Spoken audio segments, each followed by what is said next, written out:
Good evening. I'm Jim Axelrod. Tonight is the last night of President Barack Obama's summer vacation, and tomorrow, when he returns to the White House, he'll be dealing with a threat his defense secretary says is, quote, beyond anything we've seen, a threat that's been on vivid display while the president's been away. The threat Chuck Hagel was referring to is the Islamic State in Iraq and Syria, the terror network also known as ISIS.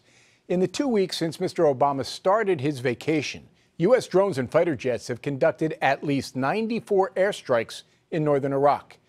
And this week, of course, ISIS claimed responsibility for the beheading of American photojournalist James Foley and promised that other Westerners they're holding captive are next. We have two reports tonight, beginning with Major Garrett, who's with the president in Martha's Vineyard. Major, let's talk strategy. The president has both a war-weary public and a reluctant Congress to deal with. How will that shape his approach?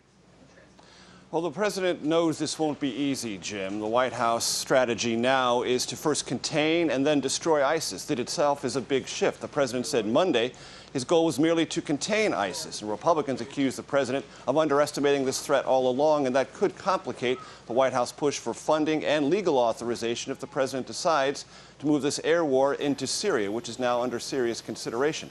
Congress has gone along with the air war in Iraq so far because U.S. personnel, military and diplomatic, are in peril. In Syria, the case isn't nearly so clear-cut. The president faced a lot of criticism this week for staying on vacation in the middle of all of this. What are you hearing about his reaction to all this vacation-based disapproval? Well, the president says he needs to relax and has remained focused on all of these global hotspots as well as the nation's issues.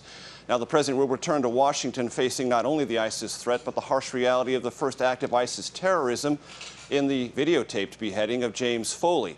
The White House is now bracing Jim for what it concedes will be a long-running military and propaganda campaign against ISIS. Major Garrett with the president in Martha's Vineyard. Major, thank you.